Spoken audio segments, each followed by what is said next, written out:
దేవుని స్తోత్రం. ప్రియ దేవుని పిల్లల సమయంలో నేను మీకు తెలియజేసే మాట ఏంటంటే, పరిశుద్ధ గ్రంథం బైబిల్లో ఒక స్త్రీ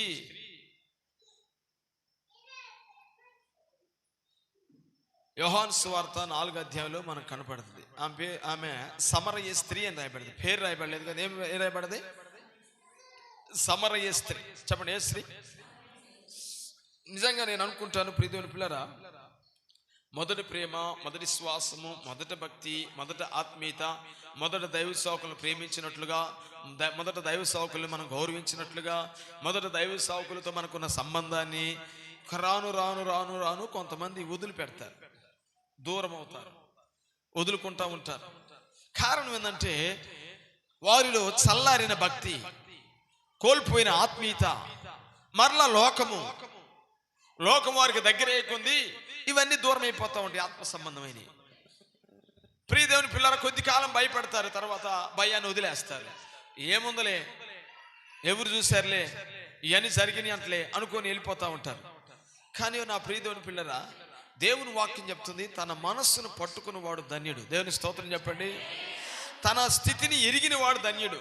తను ఏ స్థితిలో ఉన్నాడో, ఇప్పుడు ఏ స్థితిలో వెళ్తున్నాడో, ఏ స్థితి గుండా ప్రయాణం చేస్తున్నాడో అది ప్రతిరోజు కూడా చూసుకునేవాడు ధన్యుడు. దేవునికి స్తోత్రం. దేవుని వాక్యాన్ని బట్టి నా ప్రియమైన దేవుని పిల్లరా, అలాగ నువ్వు ఉండగలిగితే, ప్రతిరోజు నీ ఆత్మీయ స్థితిని కానీ నువ్వు పరీక్షించుకోగలిగితే, దాన్ని జాగ్రత్తగా చూసుకోగలిగితే, దేవునికి నువ్వు ఎప్పుడు కూడా దూరము కాలేవు. ఆమేన్ చెప్పండి. దేవుడికి ఎప్పుడు కూడా నువ్వు దూరము అవ్వలేవు. అర్థమైపోద్ది, ఓ నేను దేవుళ్ళు కొంత వెనక్కి వెళ్ళిపోయాను, లేదా కొద్దిగా తగ్గాను, లేదా నేను కొంత తొందరపడ్డాను, ఏదో కొన్ని విషయాలని ఖచ్చితంగా దేవుడు మాట. అది ఎప్పుడు ఉండాలంటే ఆ మనసు ఉండాలి. ఏది? సరిచేసుకునే మనసు, చూసుకునే మనసు. మొదట ఎట్లా ఉన్నానా, నిన్న ఎట్లా ఉన్నానా, ఈరోజు ఎట్లా ఉన్నానా అనేటువంటి ఇది ఎప్పుడు కూడా నీ జీవితంలో ప్రభు వచ్చిందాక జరగాల్సిన క్రియ. దేవుని స్తోత్రం చెప్పండి, హల్లెలూయా. అప్పుడు నీకు అర్థమైంది, అప్పుడు ఎట్టున్నావో, ఇప్పుడు ఎట్టున్నావో, నిన్న ఎట్లున్నావో, ఈరోజు ఎట్టున్నావో, మొన్న ఎట్టున్నావో, నిన్న ఎట్టున్నావో, ఇవన్నీ కూడా మనకు తెలిసిపోద్ది, ఆటోమేటిక్గా తెలిసిపోద్దని. ఈ గ్రహింపు శక్తి, ఈ వివేచన జ్ఞానము ఎవరిలో అయితే ఉంటుందో అట్టి వారు ఖచ్చితంగా దేవుని సన్నిధిలో బలంగా సాగిపోతూ ఉంటారు. దేవుని స్తోత్రం. నేనంటాను, ప్రతి క్రైస్తవునికి ఉండవలసింది ఏంటంటే, ప్రతిరోజు కూడా నిన్ను నీవు ఎలాగున్నావో నిన్ను నువ్వు తెలుసుకోవాలి. నువ్వు ఎలాగున్నావో నిన్ను నువ్వు చూసుకోవాలి. ప్రతిరోజు అద్దం చూస్తావు కదా, 4 సార్లు 3 సార్లు చూడవా? చెప్పు, చూస్తావా లేదా? అసలు అద్దమే చూడండి అన్నో లేదు, చెప్పండి మీరు. దేవునికి స్తోత్రం. అద్దమే చూడకపోతే జుట్టు ఎట్టుంటుంది, ఇక ముఖం ఎట్టుంటుంది కదా. ప్రతిరోజు ఒకసారి అయినా ఎలాంటి వాళ్ళమైనా ఏం చేస్తాం మనం? అద్దం చూస్తాం. దేవునికి స్తోత్రం చెప్పండి, హల్లెలూయా. 70 సంవత్సరాలు వచ్చినా కానీ అద్దం వదిలిపెట్టిన వాళ్ళు బోల్డ్ ఎంతమంది ఉన్నారు, నేను చూసిన. 70, 80 వచ్చిన.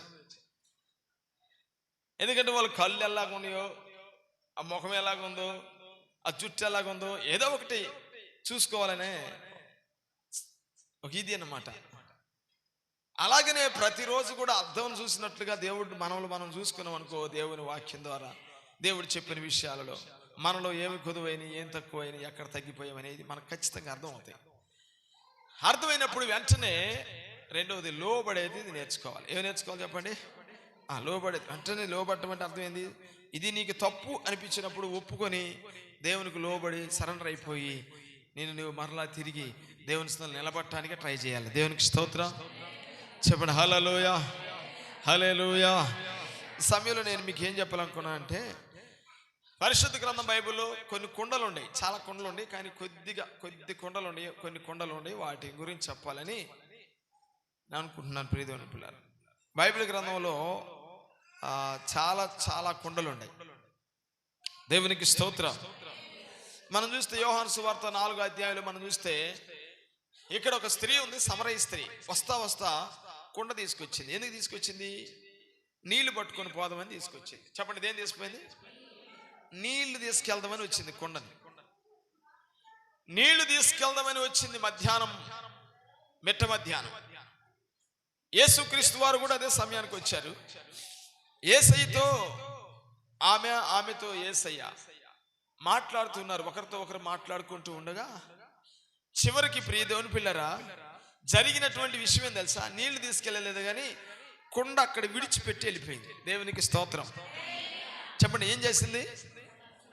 కుండ విడిచిపెట్టి వెళ్ళిపోయింది. కుండ అనేది మన మానవుని హృదయానికి, మన ఆత్మీయ మన జీవితానికి సాదృశ్యం. చెప్పండి, కుండ అంటే ఏంది?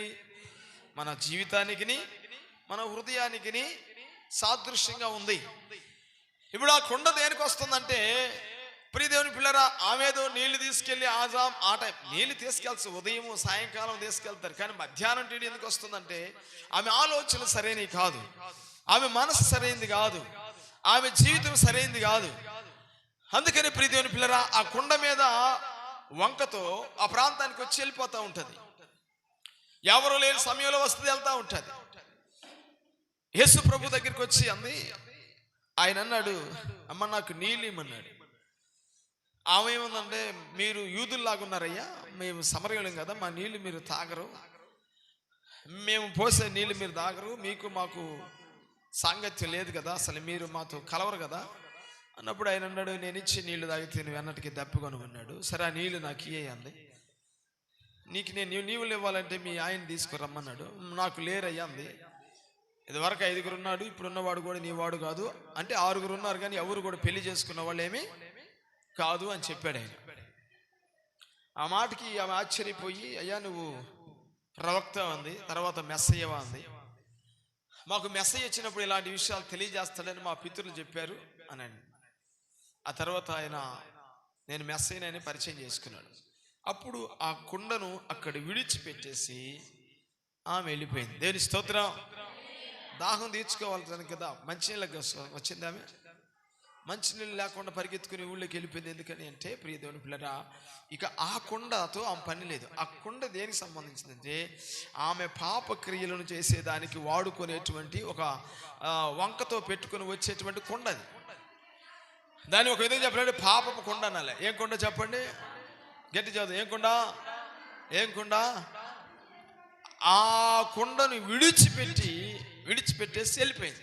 దేవునికి స్తోత్రం. ఊళ్ళో పడింది. నేను చేసినవన్నీ నాతో చెప్పిన వాడు ఉన్నాడు, రండి తీసుకొని వాళ్ళని తీసుకొని వచ్చేసి వాళ్ళందరినీ తీసుకొచ్చి చూపించింది. ప్రియ దేవుని పిల్లరా, యేసు ప్రభు వారిని చూసి వాళ్ళు ఇంకా నమ్మారు. దేవునికి స్తోత్రం. వాళ్ళు ఎందుకు ఆ మాట ఈయన వచ్చారంటే, మునిపెన్నడు లేదు ఈమె, మునిపెన్నడు ఈమె ఇలా లేదు.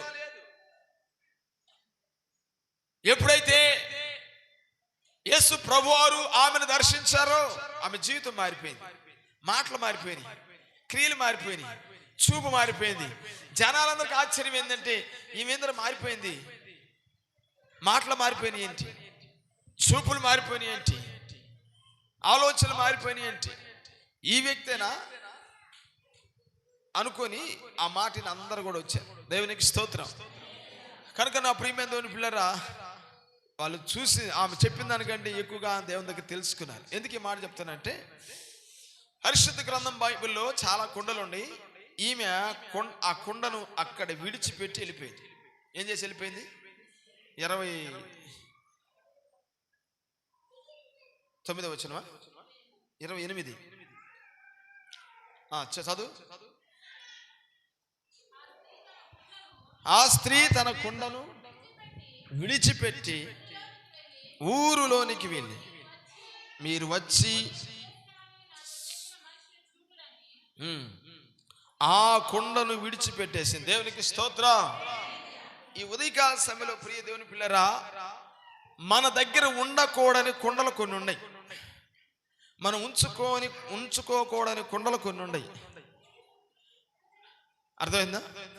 మన ఇంట్లో ఉండకూడని కుండలు కొన్ని ఉన్నాయి, మన ఒంట్లో ఉండకూడనటువంటి కొండలు కొన్ని ఉన్నాయి. దేవుని స్తోత్రం. మన ఇల్లన్నా, మన శరీరం అన్నా, లేదంటే ఒక్కటే ప్రియ దేవుని పిల్లరా, మన జీవితం, మనలో ఉండకూడనటువంటి కుండలు కొన్ని ఉన్నాయి. వాటిని మనము ఉంచకూడదు. దేవుని స్తోత్రం. బైబిల్లోనే ఉన్నాయి ఆ కుండలు. కానీ మనం ఉంచుకోవాల్సిన కుండలు కూడా ఉన్నాయి కొన్ని. మరి ఈ కుండల్లో ఏ కుండ నువ్వు ఉంచుకొని ఉన్నావో ఏ కొండను ఉంచుకోకుండా దూరం చేసుకున్నావో ఈ యొక్క ఉదయకాల సభలో జ్ఞాపకం చేసుకో. నేను ఎంత చెప్పను, ఈ వాక్యం అని చెప్తే ఖచ్చితంగా గంటన్నర పైన భయపడుతుంది. వచ్చే వారం చెప్తాను మిగతాయి. ఇప్పుడు ఉంచుకోవాల్సినటువంటి కొండ ఒకటి, ఉంచుకోకుండా ఉండే కొండ ఒకటి, ఈ రెండు చెప్తాను. కానీ కొండలు మాత్రం మొత్తం చెప్తాను, మామూలుగా ఓరక వాటి పేర్లు చెప్తాను, కానీ వాటిని వివరించాను. దేవునికి స్తోత్రం. మొట్టమొదటిగా మనం చూస్తే ప్రియ దేవుని పిల్లరా, ఆ స్త్రీ ఆ కొండని విడిచిపెట్టినట్లుగా మనం విడిచిపెట్టవలసిన కొండలో చూడండి. మొట్టమొదటిగా ప్రియ దేవుని పిల్లరా, మడ్డి కొండ. ఏ కొండ చెప్పండి? మడ్డి. మడ్డి అంటే ఏంది చెప్పండి. మడ్డి మీలో కొంతమంది వెళ్తారు కదా, మడ్డి అంటే పచ్చాకి వెళ్తారు కదా. కొంతమంది ఆ బట్టలు తీసుకురు, ఎందుకమ్మా అంటే మడ్డి గుడ్లయ్యా కావాలి, ఒక ప్యాంట్ ఉంటి అని వస్తారు నా దగ్గర కూడా, ఒక చొక్కా ఉండి అని వస్తారు. మడ్డి అంటే మురికి. మడ్డి అంటే బురద, కలుము, అపవిత్రత. ఈ మట్టి కుండ ప్రియ దేవుని పిల్లరా మన దగ్గర ఉండకూడదు. ఇంకొక కొండ ఏంటంటే, దాన్ని కొండలన్నీ చెప్పి ఒక్కదాన్ని వివరిస్తాను, తర్వాత ప్రార్థన చేసుకుందాం. రెండోది, ఈ మడ్డి కుండ హెజ్కేలు గ్రంథంలో కనపడుతుంది మనకి. మడ్డి కుండ ఎంత కడిగినా పోదు. మడ్డి కుండ మారకుండా రాయబడుతుంది. చూడు ఒకసారి ఆ పెరాప్స్ చదువు, హెజ్కేలు గ్రంథము చూడవా, హెజ్కేలు గ్రంథము 24వ అధ్యాయము 6వ వచనం. రెఫరెన్స్ చదువు వరకు చాలు. హెజ్కేలు గ్రంథము 24వ అధ్యాయం 6వ వచనం త్వరగా. కాబట్టి ప్రభు అయిన యెహోవా సెలవిచ్చినదేమని, నరహంతకులున్న పట్టణమునకు శ్రమ. చెప్పండి. మడ్డి గల కొండ మానకుండా అంటే అది కొండ అనుకునేరు. మడ్డి గల కొండ అది మాందు, మానకుండా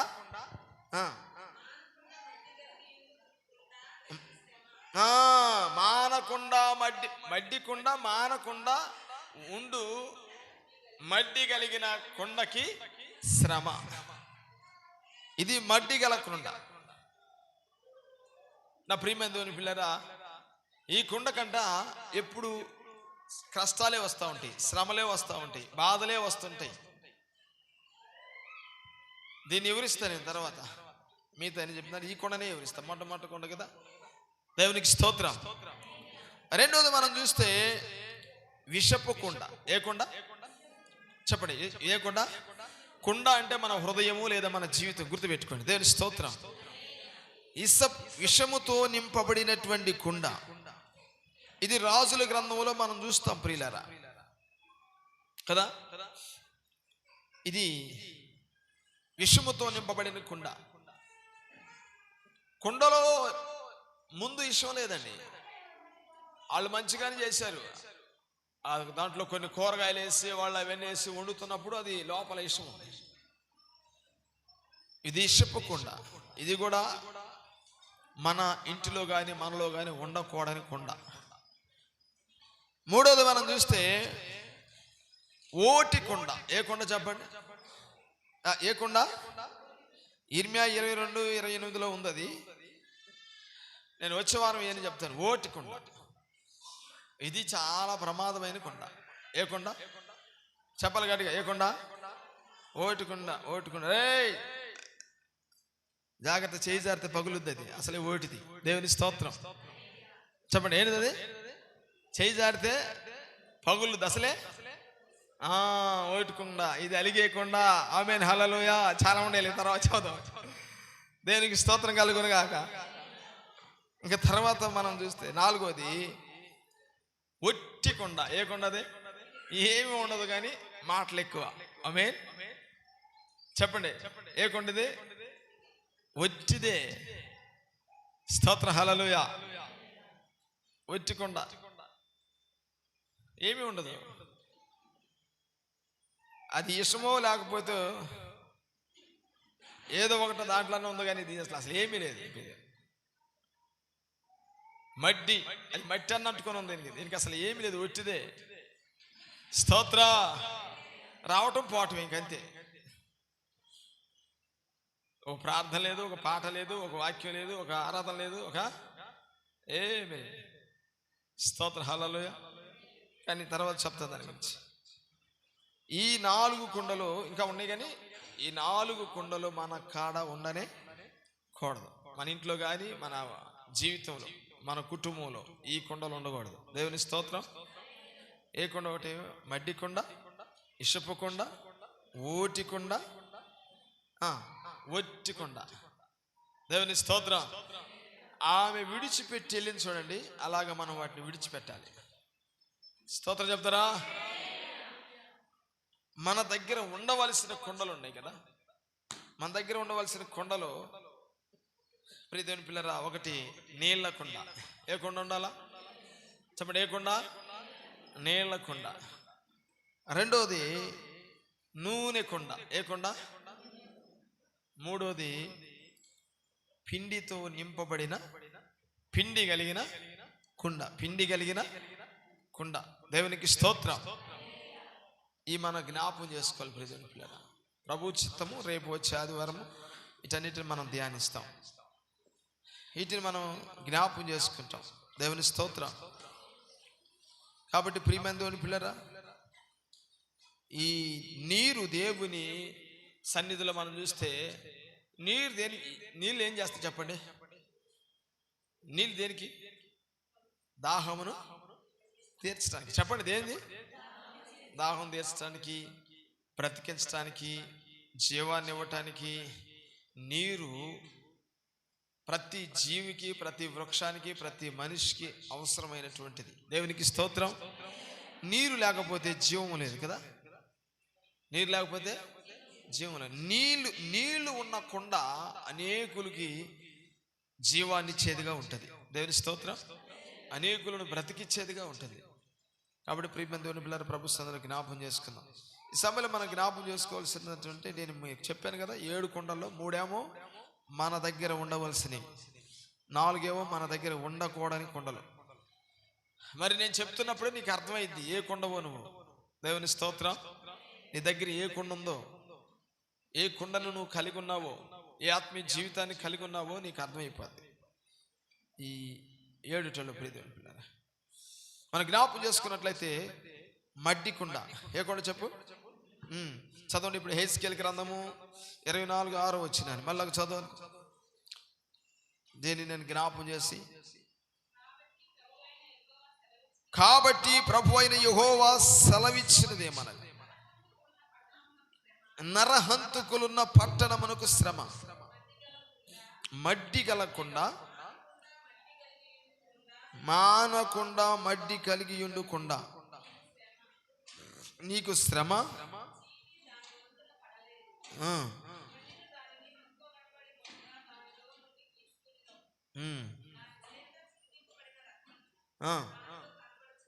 దేవునికి స్తోత్ర, హల్లెలూయా.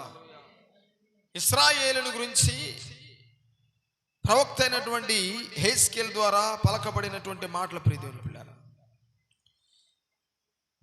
ఇశ్రాయేలీలు దేవుడు ఎంతమంది ప్రవక్తలు పంపించినా, ఎంతమంది దైవ సేవకులు పంపించినా, ఎంతమందిని వాళ్ళ దగ్గర చెప్పి పంపించినా, ప్రకటించినా, బోధించినా, వారు వారి జీవితాలను ఏం చేసుకోవట్లేదు?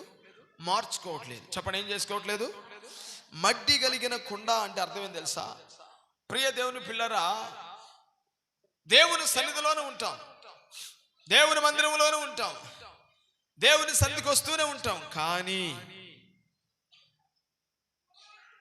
మానుకోవాల్సిని మానుకోలేం. ఎందుకు? అక్కడే రాశాడు అన్నమాట, మానకుండా మడ్డితో ఉన్న కుండ.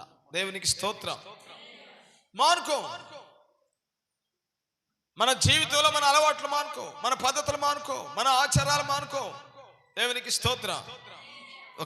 మానుకోలేదు. చాలా విషయాలు ఉంటాయి ప్రియ దేవుని పిల్లరా.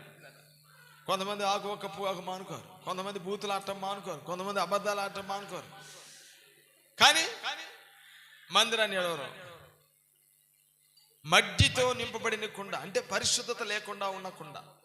పవిత్రత లేకుండా ఉన్న కుండ, అపవిత్రపరచబడుతున్న కుండ మానుకో, కడగబడరు, శుద్ధిగారు. దేవునికి స్తోత్రం, హల్లెలూయా. ఈ కుండని దేవుడు వాడుకోడు. ఈ కుండని దేవుడు వాడుకోడు, దేవుడు దర్శించడు.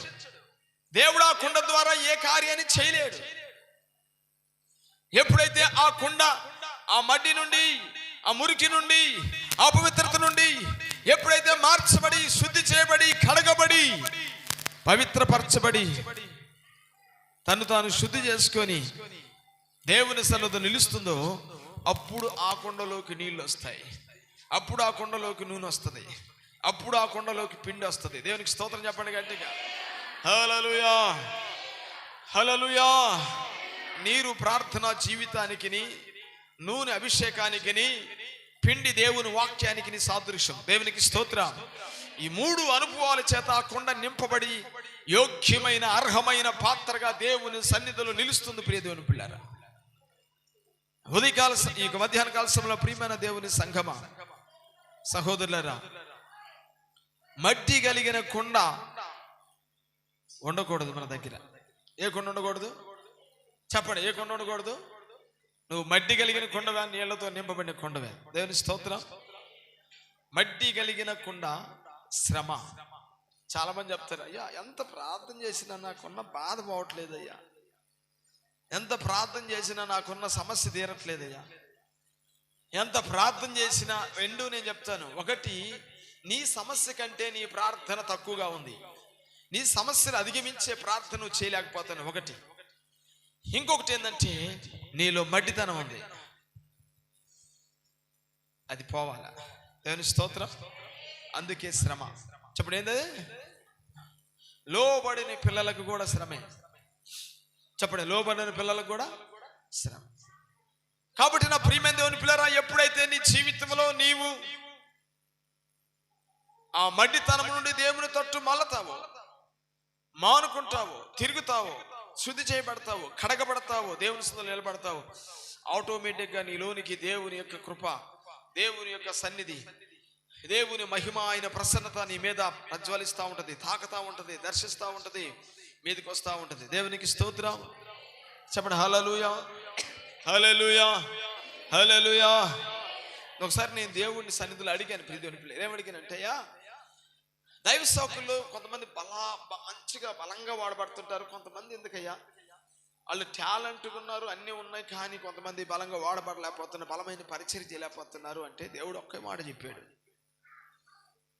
ఒక వ్యక్తి దేవుని సన్నిధిలో ఒక బలమైనటువంటి పరిచర్య చేయాలన్నా, బలమైన ఆశీర్వాదం పొందాలన్నా, బలమైన వ్యక్తిగా ఉండాలన్నా, బలమైన పరిచర్య చేయాలన్నా, బలవంతుడిగా నిలబడాలన్నా ఆయన అన్నది ఏంటంటే, ఏమి లేదు, నోటిని పరిశుద్ధంగా ఉంచుకొని తన హృదయ శుద్ధి కలిగి ఉంటే అట్టివాడు జ్ఞానవంతుడు కాకపోయినా, తెలివిగల్లోని కాకపోయినా, అటువంటి వాడికి ఏ జ్ఞానము, లోక జ్ఞానము లేకపోయినా దేవుడు ఆ వ్యక్తి ద్వారా గొప్ప కార్యాలు చేస్తానన్నాడు. దేవునికి స్తోత్రం. చెప్పండి గట్టిగా హల్లెలూయా, హల్లెలూయా. నేను ఒకటి అనుకున్నాను, నోటిని పరిశుద్ధంగా ఉంచుకోవాలి. దేని చెప్పండి, చెప్పండి దేని? మనం చూస్తే ప్రియమైన దేవుని పిల్లరా, దేవుని వాక్యంలో అంటాడు, మనము తినేది ఏది కూడా మనల్ని అపవిత్ర పరచుతాం. నోట నుండి లోపలికి వెళ్ళేది ఏది కూడా నిన్ను అపవిత్ర పరచదు, కానీ నీ లోపల నుండి బయటకు వచ్చేది మార్కు సువార్త 7వ అధ్యాయం అంటాడు, నిన్ను అపవిత్ర పరుస్తుంది. మనల్ని అపవిత్ర పరిచేది ఏంటంటే నోట్లోకి వెళ్ళేది కాదు. స్తోత్రం చెప్పండి హల్లెలూయా. ఏది నిషిద్ధమైనది కాదు, అన్ని కూడా ప్రార్థన చేసుకుని తింటే పరిశుద్ధపరచబడతాయి అని చెప్పాడు యేసు ప్రభువు. తినేది ఏది కూడా అపవిత్రపరచబడదు. అపవిత్రత మనల్ని అపవిత్రత గురి చేయదు. దేవునికి స్తోత్రం. పేతురు చెప్పాడు కదా, కానీ నీ లోపల నుంచి వచ్చే ఉన్నాయి చూడండి, అక్కడ రాసి పెట్టాడు చాలా. అవి నిన్ను అపవిత్రపరుస్తాయి, అవే నీలో ఉన్న మడ్డిని కలుగు చేస్తాయి. మడ్డిని నీ పాత్రకి ఏం కలుగు చేస్తాయి? మడ్డి అంటే తొందరగా పోదు ప్రియమైన పిల్లలు. మడ్డి కూడా తెచ్చుకోకండి, ఎండి అవి ఆరిపోయలేక మళ్ళీ అవి బందనగానే ఉంటే కొంచెం గట్టిగా ఉంటాయి. ఎవరైనా మడ్డికి ఒకసారి గుడ్లు వాడిన తర్వాత మళ్ళీ ఇస్త్రీ చేసి మళ్ళీ వేసుకొని తిరగటానికి కుదరదు. దేవుని స్తోత్రం చెప్పండి. హల్లెలూయా. కాబట్టి ప్రియమైన పిల్లలు అంత సులువుగా అంత తేలిగ్గా పోదు. కానీ ఎప్పుడు పోతుంది అంటే దానికి తగినటువంటి వస్తువుని దానికి వాడితే అప్పుడు పోద్ది. నీకున్న మడ్డితనాన్ని వాడటానికి వాడవలసింది ఏంటంటే మారు మనస్సు. దేవుని స్తోత్రం చెప్పగట్టిగా చెప్పండి. ఏం కావాలా? మారు మనస్సు. మారు మనసుకు తగిన ఫలమును ఫలించాలి. మారు మనసును పొందాలి. అయ్యా నేను బాప్తిస్మం తీసుకున్నా, ఇప్పుడు మారు మనసు పొందాలి.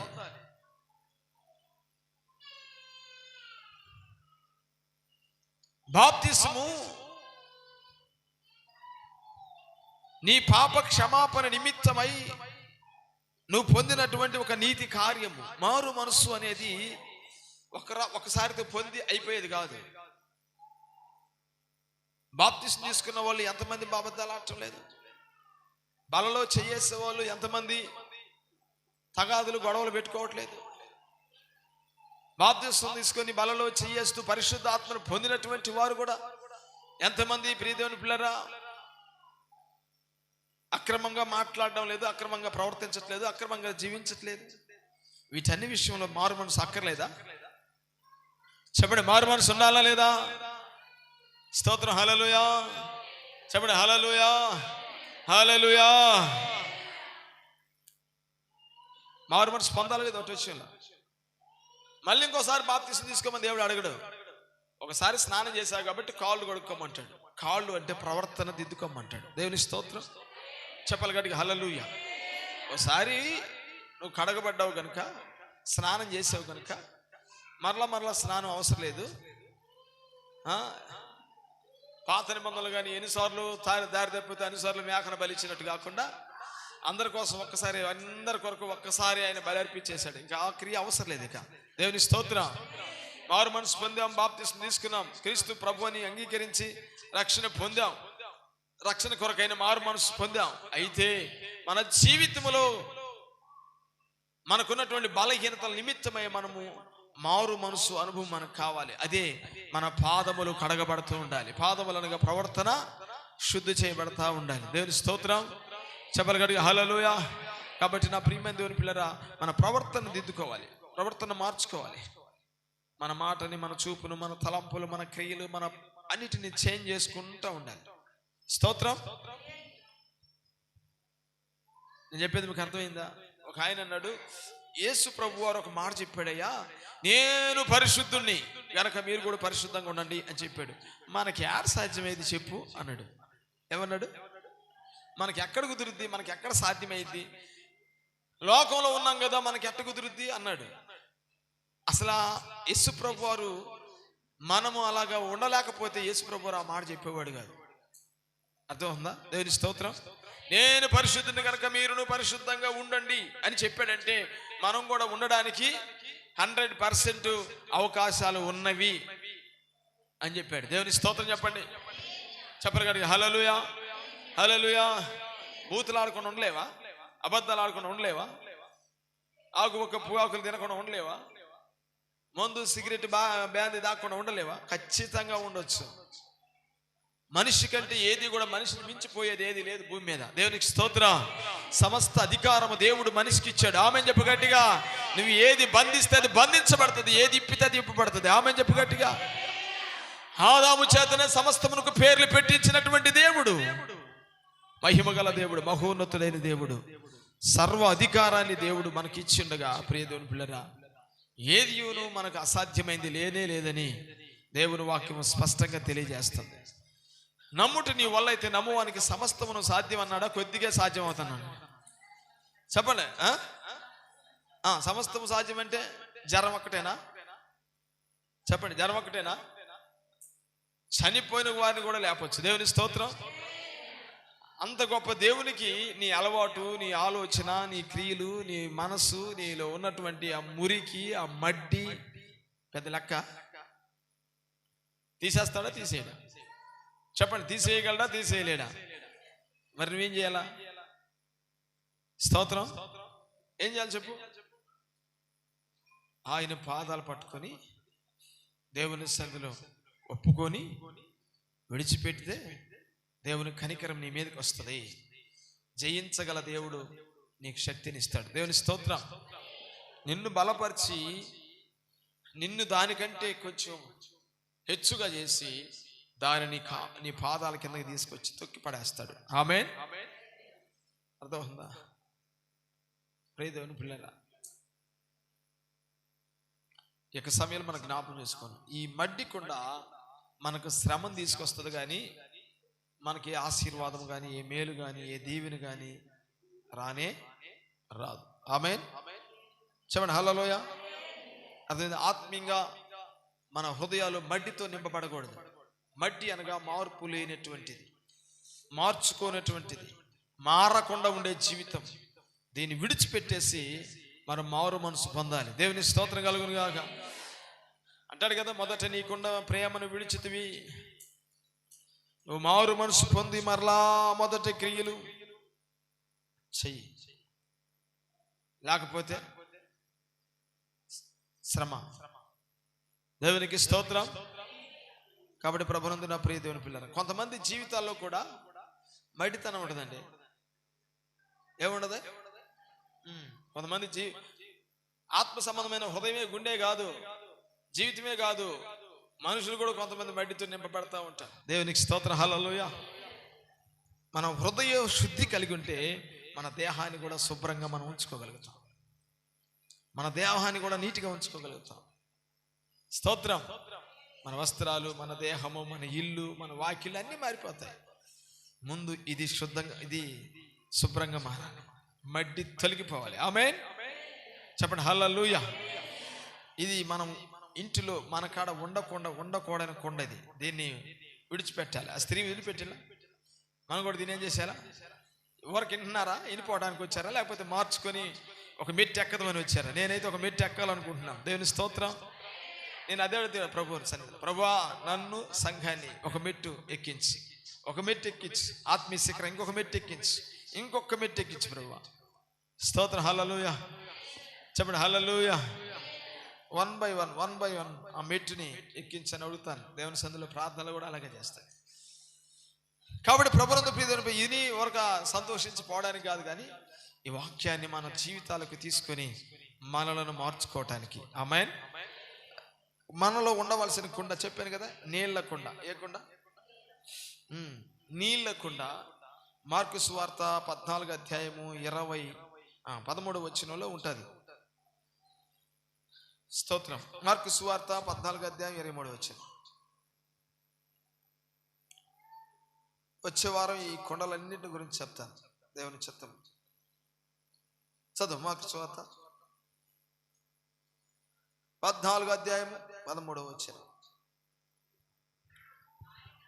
ఆయన, మీరు పట్టణంలోకి వెళ్ళండి, అక్కడ నీళ్ల కుండ మోయుచున్న ఒక మనుష్యుడు మీకు ఎదురుపడును. వాని వెంట పోయి వాడు ఎక్కడ ప్రవేశించునో ఆ ఇంటి యజమానుని చూచి, భుజించుటకు నా విడిది గది ఎక్కడని బోధకుడు అడుగుచున్నాడని చెప్పుడి. అతడు సామాగ్రితో సిద్ధపరచబడిన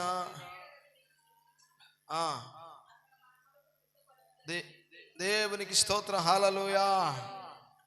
తన శిష్యులో ఉన్నవారిని పంపించాడు. వాళ్ళు వచ్చి అడిగారు, అయ్యా పస్కా పండుగ వచ్చింది కదా, మనం ఎక్కడ మనం పస్కాని భుజిద్దాము అని అంటే, ప్రభు వారు ఏం చెప్పాడంటే, మీరు వెళ్తా ఉండండి, మీకు ముందు ఒకడు నీళ్ళ కుండ ఎత్తుకొని పోతా ఉంటాడు, అతన్ని వెంబడించండి.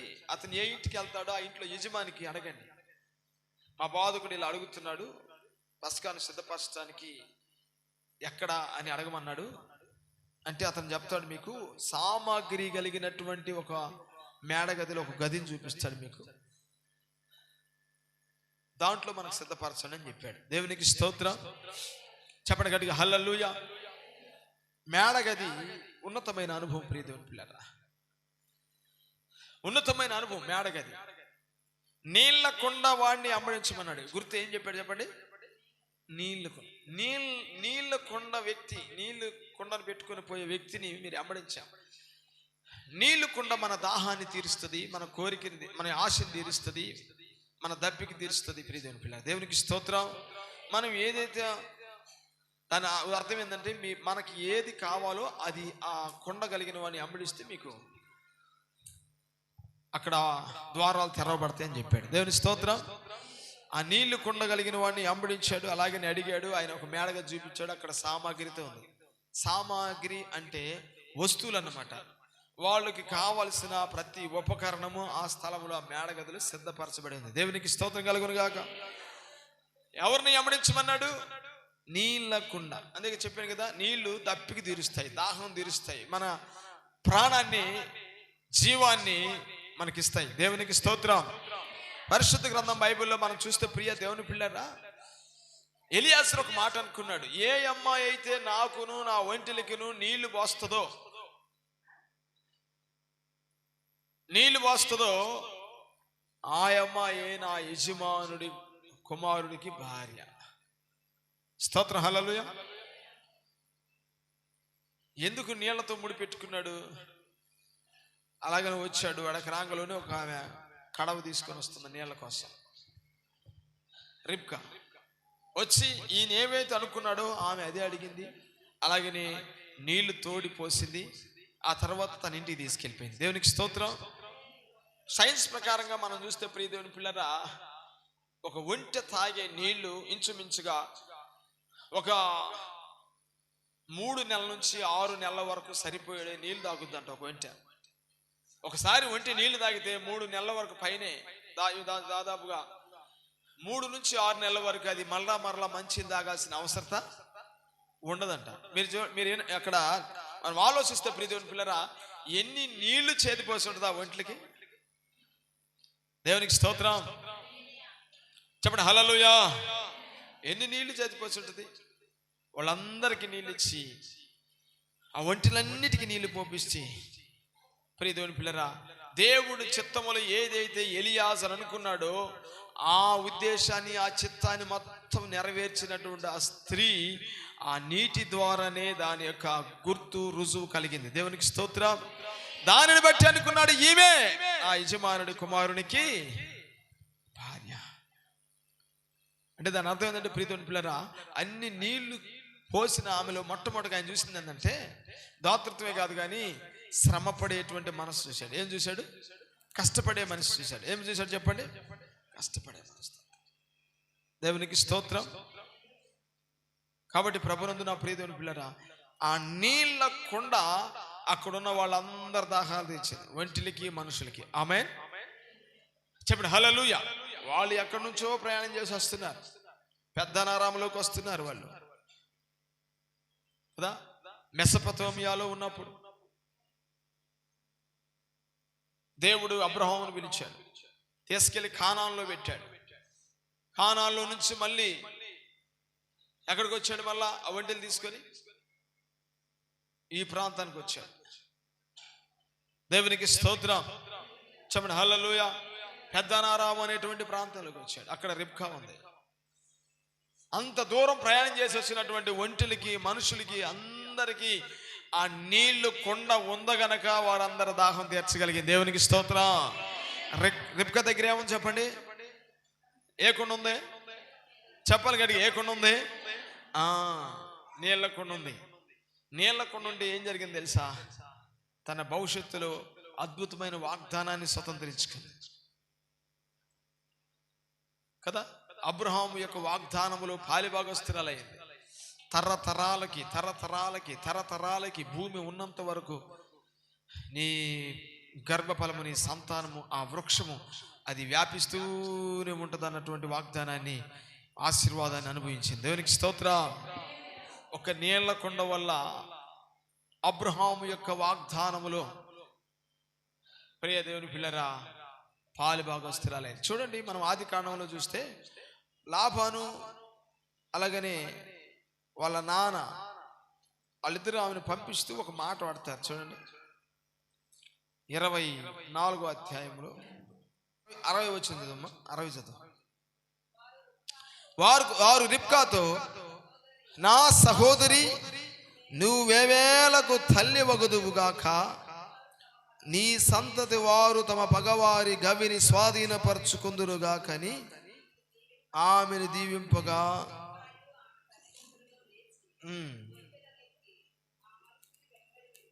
దేవునికి స్తోత్రం చెప్పండి.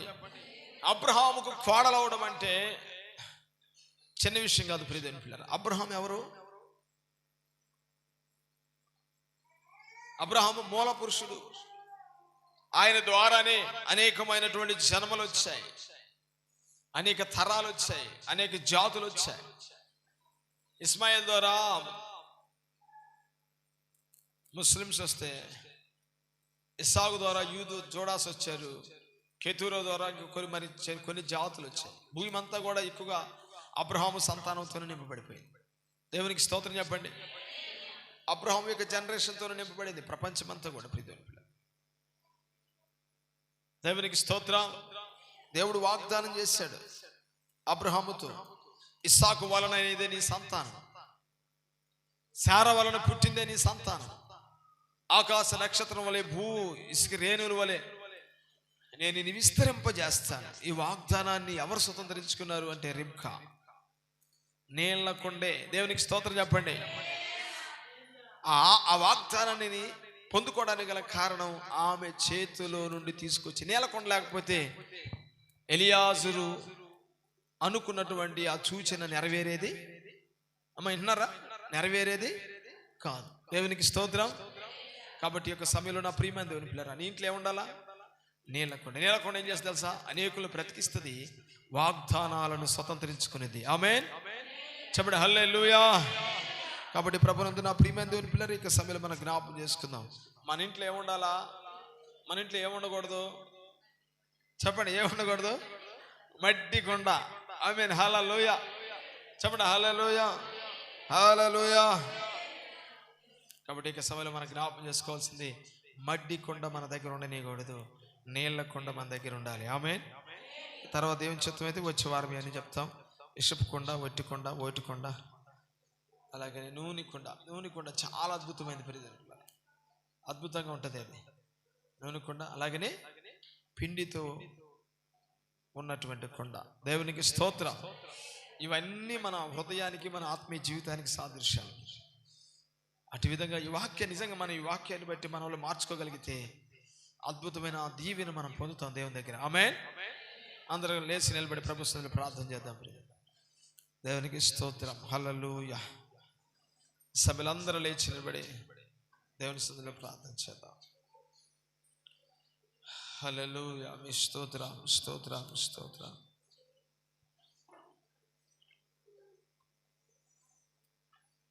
జవాని కొందనాలు, స్తోత్రాలు. నోరేసి ప్రార్థన చేద్దాం. ఇంకా పోలేదా? తోముతున్నా బాలేదా? కడుగుతున్నా బాలేదా? స్తోత్రం హల్లెలూయా. ఒకసారి పోదు, మట్టి కదా, పదే పదే తోమాలదని. యేసయ్యాని కొందనాలు, స్తోత్రాలు స్తోత్రాలు స్తోత్రాలు. హల్లెలూయా. మీకు వందనాలు వందనాలు వందనాలు వందనాలు వందనాలు వందనాలు వందనాలు.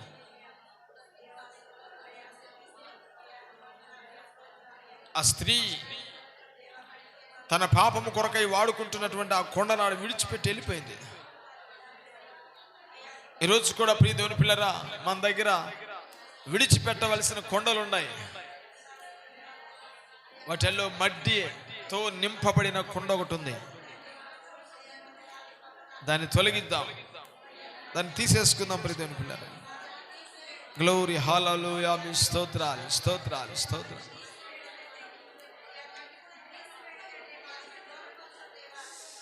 హల్లెలూయా. రబనా షందర బాందిరలా కతురా బాబా బాబా లా ఖబరా బాలా.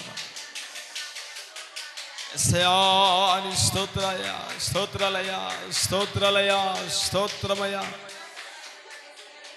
కడుగునైనా కడుగునైనా కడుగునైనా కడుగునైనా. అయ్యో మాలో ఉన్న మడ్డితనాన్ని తీసివే ప్రభువా. ఒప్పుకుంటున్నా, మరలా అదే జీవితానికి వెళ్ళిపోతున్నా. మడ్డితనం నాయన, జై జీవితాన్ని ఇవ్వండి, జై జీవితం అనండి. నేను పరిశుద్ధుడును, మీరును పరిశుద్ధంగా ఉండమని చెప్పావు. పరిశుద్ధపరచునైనా, పరిశుద్ధపరచునైనా. నీళ్ల కొండగా మార్చు తండ్రి. నీళ్ల కొండ కలిగినటువంటి రిబ్కా అబ్రహాం యొక్క వాగ్దానములో పాలి భాగస్తురాలుగా మార్చబడిందయ్యా. వారి దాహమునంతా తీర్చింది. గుణవతిగా, రూపవతిగా, జ్ఞానము కలిగిన దానిగా పేరు పొందింది నాయన. యేసయ్యా, మీ సన్నిధిలో జ్ఞాపకం చేసుకుని మమ్మల్ని అట్టి రీతిగా ఆశీర్వదించి మీ మహిమ చేత, మీ కృప చేత మమ్మల్ని నింపండి తండ్రి. లోరి స్తోత్రం.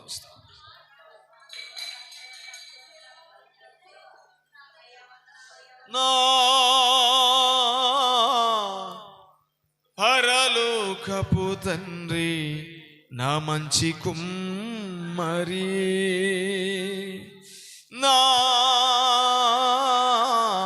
పరలోకపు తండ్రి, నా మంచి కుమ్మరి, నీకిష్టమైన పాత్రను చేయ నన్ను విసిరేయక సారిపై. నీకిష్టమైన పాత్రను చేయ నన్ను విసిరేయక సారిపై ఉంచావా. జ్యోతిర్మయుడా, నా ప్రాణ ప్రియుడా, స్తుతి మహిమలు నీకే.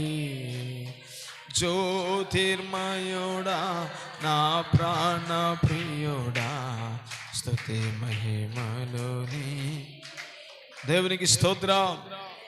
ప్రియ దేవుని పిల్లరా, ప్రభువైన దేవుడు మనల్ని ఆయన సారిపైనే పెట్టినాడు.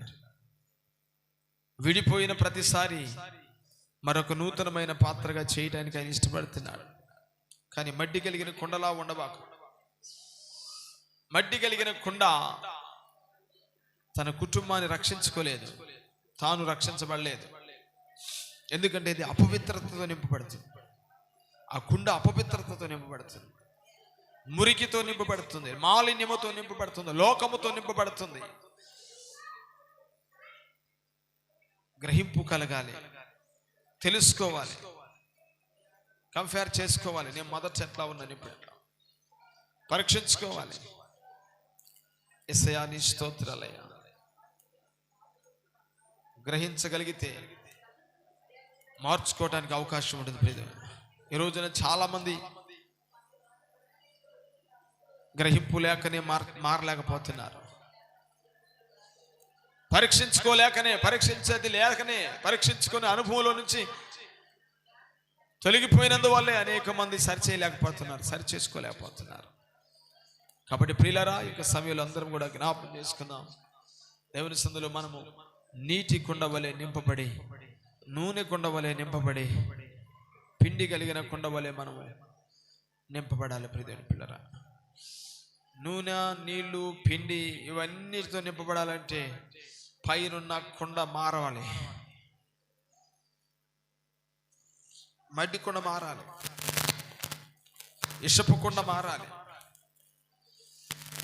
ఓటి కుండ మారిపోవాలి. ఒట్టి కుండ అసలు ఉండకూడదు. అప్పుడే ఈ అనుభవాలు నీ జీవితంలోకి వస్తాయి. పరిశుద్ధుడా, ప్రేమ కలిగిన తండ్రి, ఈ సన్నిధిలో జ్ఞాపకం చేసుకున్నట్టు ఈ సమయంలో వీళ్ళందరినీ మేస్తలకు అప్పగిస్తాను. దీవించి, బలపరిచి, ఆశ్రయించి మహిమ పొందమని యేసుక్రీస్తు వారి శ్రేష్టమైన నామములోనే బిడ్డల మేస్తలకు అప్పగించి ప్రార్థించి వేడుకొనుచున్నాము తండ్రి. ఆమేన్. హల్లెలూయా. వీళ్ళందరికీ వందనాలు.